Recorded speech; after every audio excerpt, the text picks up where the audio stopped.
Państwo, czy Kurpie to tylko rejon puszczy? To pytanie otwarte, jak się okazuje. Podczas tego wykładu postaramy się udowodnić, że niekoniecznie. Kurpie to też Stany Zjednoczone Ameryki.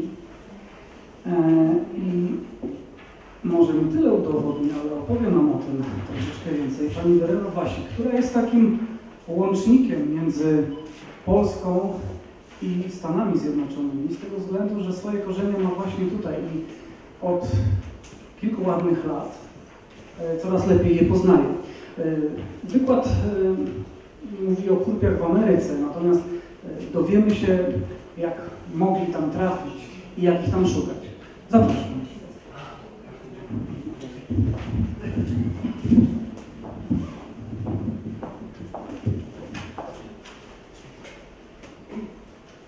Dzisiaj chciałabym mówić po polsku, ale język polski jest bardzo trudny i mój polski jest bardzo słaby.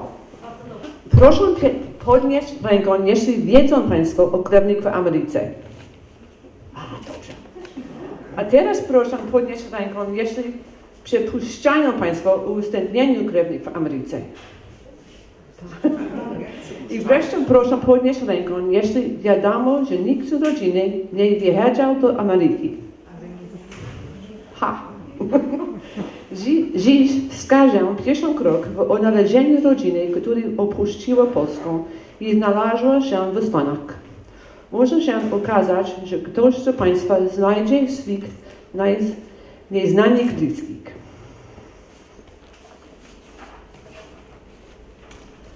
Ale zacznę od siebie. Mój dziadek, Adam Wasik, urodził się w wsi Kibałka w roku 1885 i popłynął do Ameryki w roku 1906.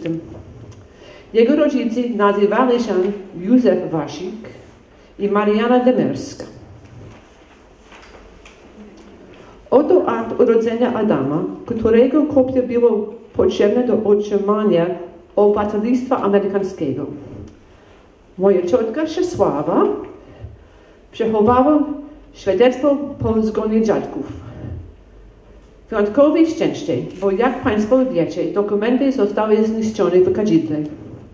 Gdybym nie miała kopii w Stanach, to nie poznałabym pańskiego nazwiska matki, czyli Demerski, tak ważnego do badań genealogicznych. Ostatnie 6 lat spędzałem na poszukiwaniu w Polsce kogoś, kto by znał moje rodziny Wasików i Demerskich. Nie ma dokumentów, więc pukałem do wielu drzwi. Przedstawiałem się, ale nikt nie pamiętał Adama Wasika, który wyemigrował do Ameryki. W 2018 dzięki badaniom DNA znalazłem kuzynostwo w okolicy Kadzidła. Oto jeden z oszukanych kuzynów. Inny jest tutaj. Znalazłem krewnych w Polsce i one teraz wiedzą o rodzinie w Ameryce. Ok. Teraz przejdziemy do ważniejszych spraw. Na przykład, jak w 1906 roku mój dziadek przybył z Polski do Stanów. Tak jak wszyscy inni.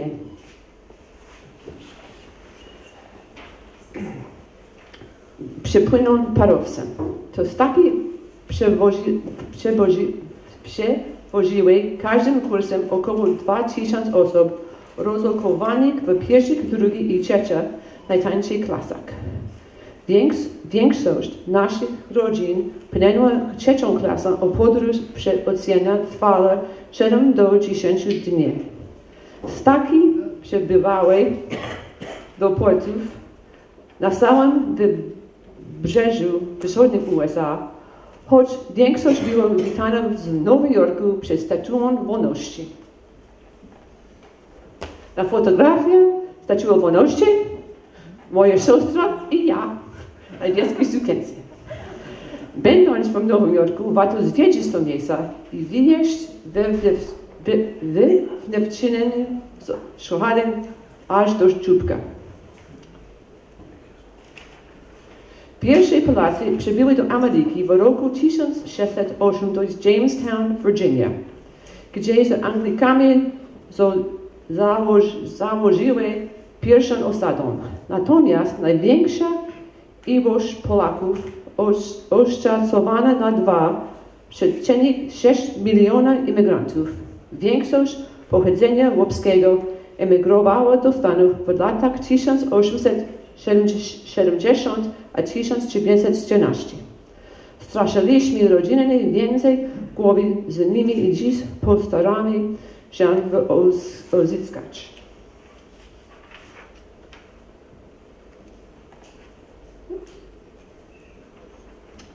Każdy ze statków, na których płynęli nasi krewni, posiadał liston pasażerów. Pierwszą liston sporządzano, kiedy pasażer wychodził na statek w Europie. Listy takie były pisane w języku danego portu. Hamburg był bardzo popularnym portem, z którego wypływały Polacy. Druga lista pasażerów była sporządzana po angielsku, aby zarejestrować pasażerów, którzy przybyli do portu w Ameryce. Bardzo wiele takich list przetrwało, ale nie wszystkie. Zależnie od roku, listy pasażerów zawierały oprócz imienia i nazwisko kraj pochodzenia. Czasami podawały informacje o osobie, który pozostał w Polsce, imię i nazwisko oraz adres osoby w Ameryce, do której pasażer płynął. Takie listy pasażerów pozwolą odnaleźć waszą rodzinę, które przybyły do Ameryki. Sylwus, jaki wam dałem, właśnie pokazują liston pasażerów. Widzicie to teraz na ekranie. To jest lista do 1914 roku dla Jana Gutsy Gibalki. Płynął statkiem pocztą, który wyruszył z portu w Rotterdamie. Imię i nazwisko? Jan Gut. Ostatnie stałe miejsce zamieszkania? Gibalka. Imię, nazwisko i adres osoby w Polsce. Matka Anna Kazmarska. To naprawdę jest świetna informacja. Niestety pytanie o osobę w Polsce nie zawsze jest ujęte w dokumencie. Miejsce docelowe? Buffalo, Nowy Jork. Teraz już wiecie, gdzie dalej szukać informacji o Janie. Nie wszystkie osoby docierały do miejsca docelowego. Niektórzy zostawali w Nowym Jorku. Druga strona.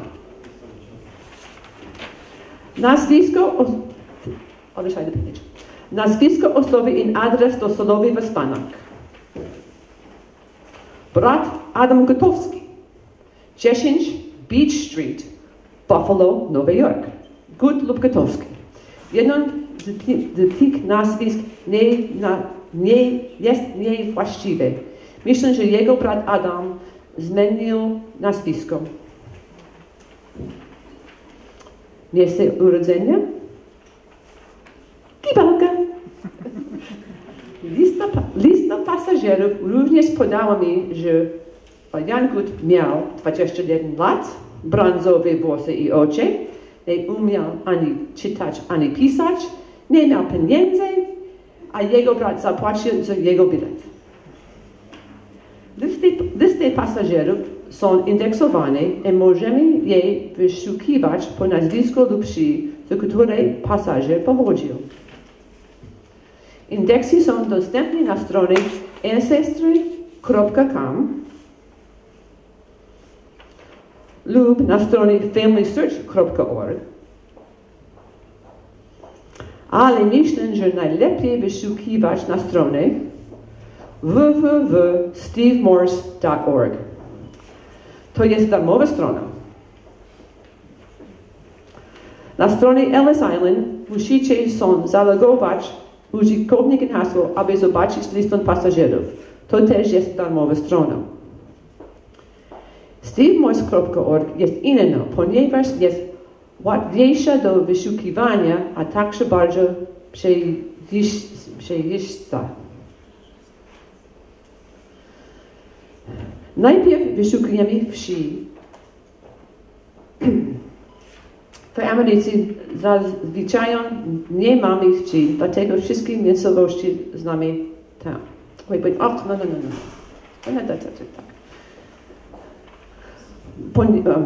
Bo interesuje się Kibelka, wyszukałam nazwę wsi Kibelka. Nikogo 18 pasażerów, a wśród nich Jan Gut, jego listem właśnie wiedzieliśmy.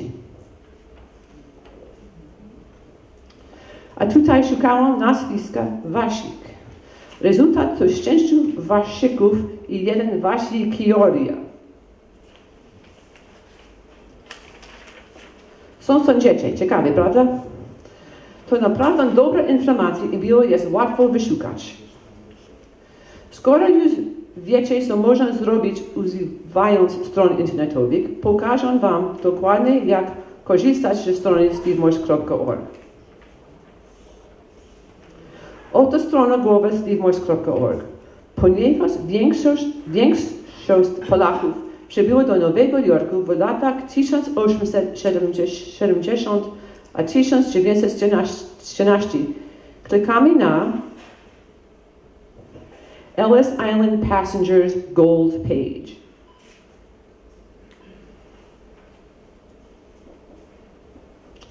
A oto następna strona. Tutaj możecie wybierać różne opcje wyszukiwania. Jest wiele kryteriów wyszukiwania, ale dzisiaj skupimy się na szukaniu po nazwisku. To jest name po angielsku. I wsi, mieście. Town.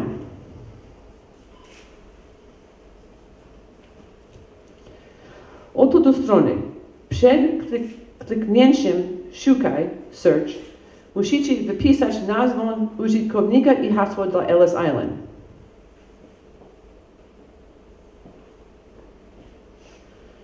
Klikamy nie ma konta na Ellis Island. Zostaniecie przekierowani na ekran utwórz swoje konto.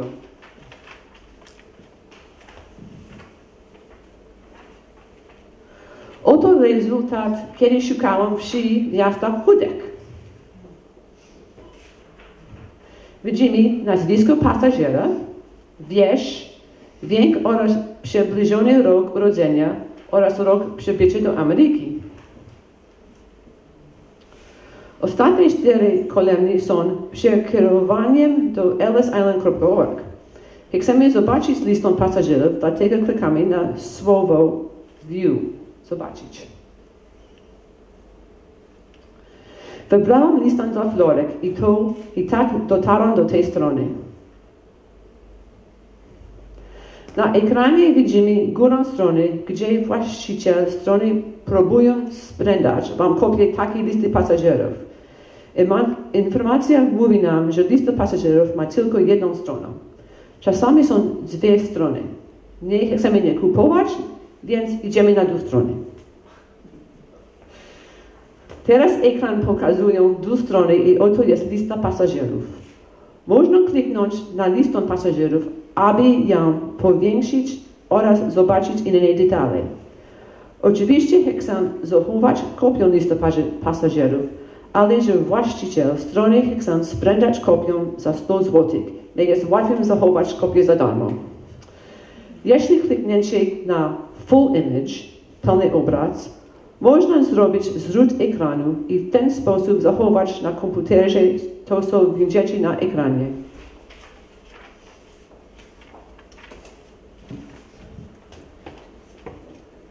Wracając do ekranu. Po prawej stronie ekranu jest kolumna ikonek, które pokazują kolejne strony listy pasażerów. Są też ścieżki w górę i w dół. To właśnie tu klikasz, aby zobaczyć drugą stronę. Następna strona powinna być po lub sprzed, w zależności jak dokument był skanowany. Jeśli jesteście ciekawi, Małgorzata Florek przypłynęła 6 maja 1906 roku i podjęła do swojego szwagra na Lewajk w Bridgeport, Connecticut na 1537 Barnum Avenue. Oto podstawy poszukiwań na stronie internetowej. Teraz chciałbym szczególnić parę rzeczy, kiedy już otrzymacie rezultaty poszukiwań. Również wspomnę o możliwych problemach. Zawsze problemy. Literowanie, link nie działa, popsute indeksowane, nieścisłe indeksowane.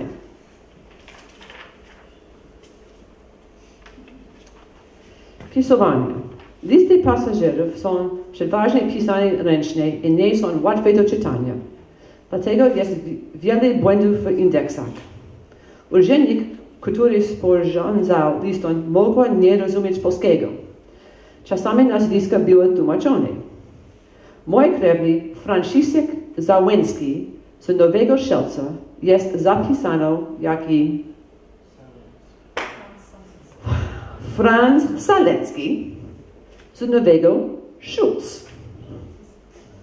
To jest Steve Morse. To jest listy pasażerów. Musicie próbować różne warianty nazwiska lub też wypisać tylko kilka pierwszych liter. Kiedy szukałam Kadzidło, wypisałam Kadzi. Zobacz. Kadzidło, Kadzidła, Kadzidło. Wyszukalibyście tylko pod hasłem Kadzidło, to nie udałoby wam się odnaleźć wszystkich pasażerów.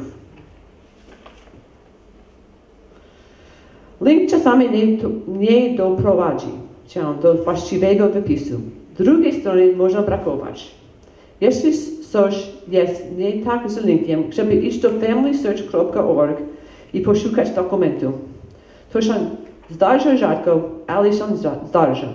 Czasami, kiedy są dwie strony listy pasażerów, górna część strony pierwszej nie jest listą, ale strony z podpisami. Trzeba znowu sprawdzić ikony po prawej stronie ekranu.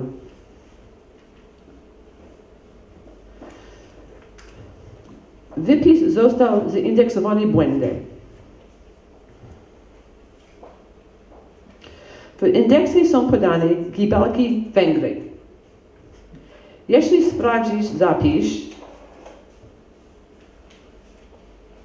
zauważyć, że ten pasażer mówił po polsku. Dlatego powinno być zapisane gibelki Polska.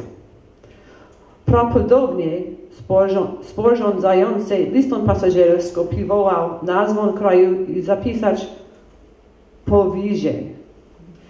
Ufał wnikom kwędy, jeśli myślisz, że może być to błąd, to zapewne jest to błąd. Podanie informacji jest nieprawdziwe. Czy zauważyliście, że Adam Wasik nie pojawia się, kiedy wypiszemy nazwisko Wasik? Oto dokument, który należał do mojego dziadka. Wynika z niego, że dziadek przebył 14 maja 1906 roku. I zamieszkał z rodziną na Lewajk na 1547 Barnum Avenue, Bridgeport, Connecticut. Czy ten adres i dat coś wam przypominają? Jeden z podpisujących jest Małgorzata Dziedzińska. Wiedzieliśmy ją na liście pasażerów. To jest właśnie Małgorzata Florek, która przepłynęła w 1906 roku i zamieszkała z rodziną na Lewajk na Barnum Avenue. Kiedy szukałam aktu przebycia Adama Wasik do Ameryki, sprawdziłam wszystkich Adamów, których nazwisko zaczynało się na litery WA i którzy przybyli w 1906 roku. I nic. Próbowałam szukać po różnych formach nazwiska i nic. Nic się pokazywało pod wsią gibelka. Ale znowu spróbowałam pod nazwą przy gibelki. Pierwszy Adam na liście to Ameryce. A jakie było nazwisko rodowe Adam matki? Ten Adam Demerski przebył 6 maja 1906 roku, ten sam rok w innym dokumencie.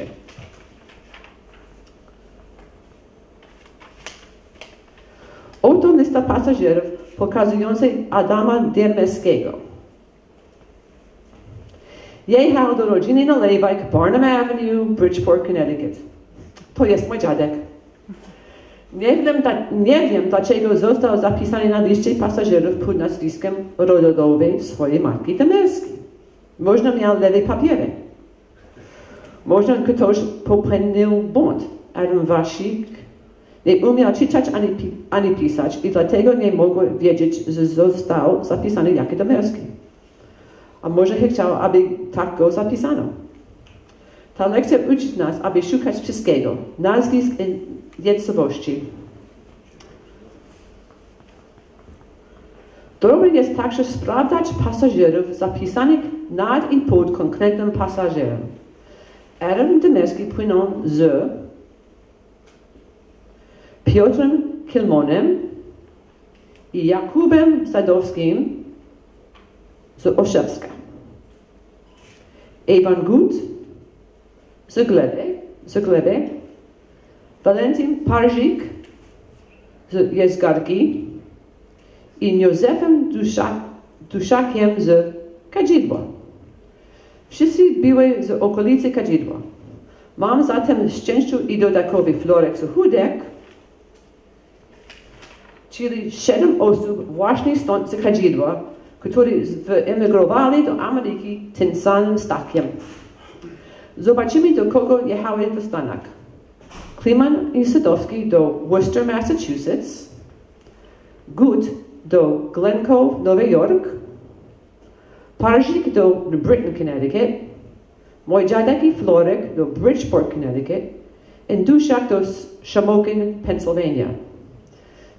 Wszyscy z nich znali kogoś w tych miastach. Zapewne kogoś z Kadzidła. Szacują się, że około 98% Polaków, którzy przebyli w tamtych latach, przybyły do rodzin lub przyjaciół. To są miejsca, w których możecie znaleźć swoje rodziny w Ameryce. Przed stevemorse.org można szukać wszystkich, którzy byli na tym samym statku. Wracamy do strony głowy stevemorse.org. Aby wyszukać wszystkich, którzy podróżowali tym samym statkiem, trzeba wypisać nazwę statku, rok, miesiąc i dzień przepłynięcia i etniczność. Sprawdziłem statek Adama Wasika, aby zobaczyć, kto jeszcze nim płynął.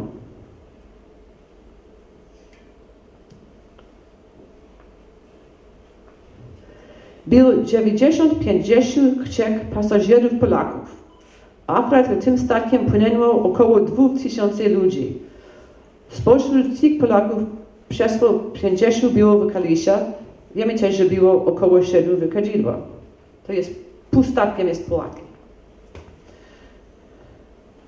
Mam nadzieję, że skorzystacie z tego, czego się tutaj nauczyliście i posłuchajcie, kto z waszych rodzin przepłynął do Ameryki.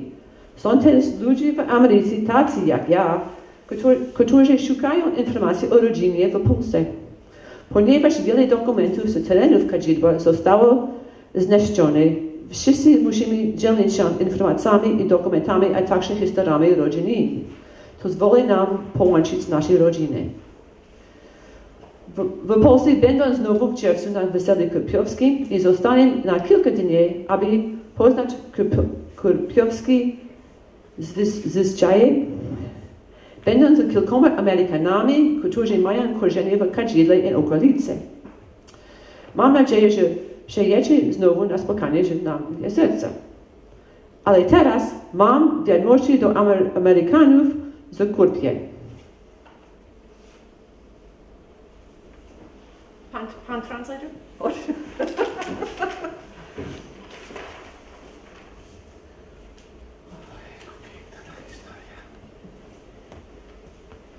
Here I have the email addresses Mam adresy e-mail of several of my friends in America with Kurpie roots i jej przyjaciół, którzy pochodzą z Kurpii i mają tutaj swoje korzenie, who are looking for their family here. Którzy poszukują tutaj rodziny. So if you see a name or a village that looks familiar to you, Więc jeśli widzicie jakąś wieś, miejscowość, nazwisko, które pasuje do was i waszej rodziny, write down the email address. zapiszcie e-mail. To jest a very good friend of mine. To jest bardzo dobry przyjaciel. Stan good po Ameryce. To jest good tutaj. Inene.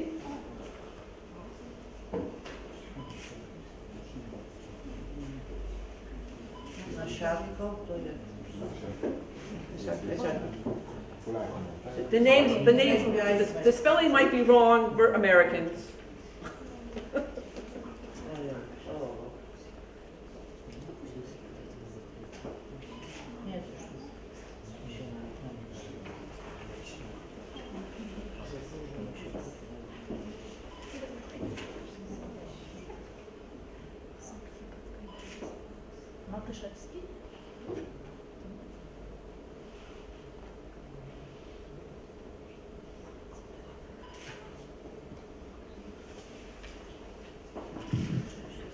Mam jeszcze jedna rzecz, aby wam pokazać. Well, besides me, to ja. Na tym zdjęciu jest budnik przy 1547 Barnum Avenue, Bridgeport, New York, Bridgeport, Connecticut. Adam Wasika, pierwszy dom w Ameryce. To dzięki temu i rodzina Nalewek, ja jestem tutaj dzisiaj. Dziękuję bardzo.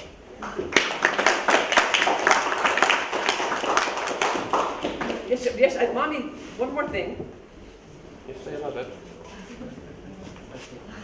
A few years ago, Kilka lat temu the Connecticut State Historical Society stowarzyszenie historyczne zachowania tutaj historycznych tutaj Polski z Connecticut asked us to write a few words about the Polish community in Connecticut. Asked us to write poprosili, żeby zapisać a few words parę słów about Polonia in Connecticut. O Polonii z Connecticut. These are the few words. To jest te kilka słów. I'm going to leave this at the library, so anybody can look at it after I leave. Zostawi to w bibliotece, żeby sobie można było zajrzeć. Unfortunately, it's in English.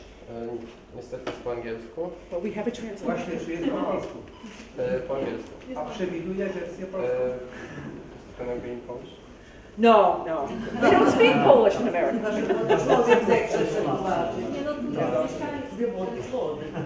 A przepraszam, czy jest wersja elektroniczna? Not right now, but we could get it. Jeszcze nie, ale można... Bo jeżeli będzie wersja elektroniczna, to ja poproszę o taką. Wtedy już łatwiej z tłumaczeniem. Electronic no translate? Okay. Dobrze. Trzymam za słowo.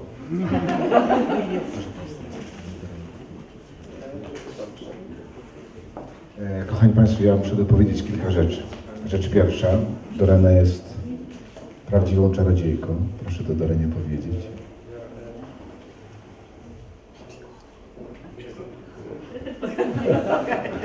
Odnalazła w Ameryce pewien kościół,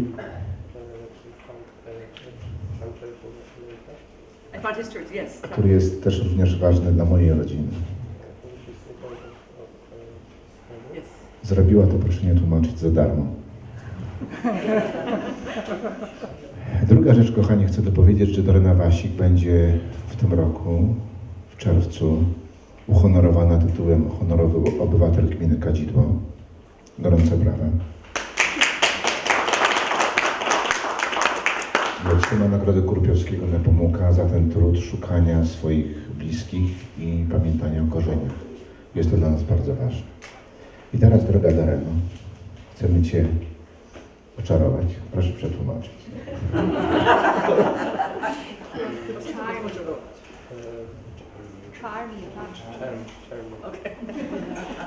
Chcemy Ci, Doreno, przekazać biało-czerwone kwiatki. Nie przypadkiem są w tych kolorach. Pani dyrektor trzyma w dłoni również rzecz, którą chcemy Ci przekazać. Pani dyrektor, pierwszy. Może publiczności. I oczywiście róża kurpiowska tu było. To jest bardzo ładne.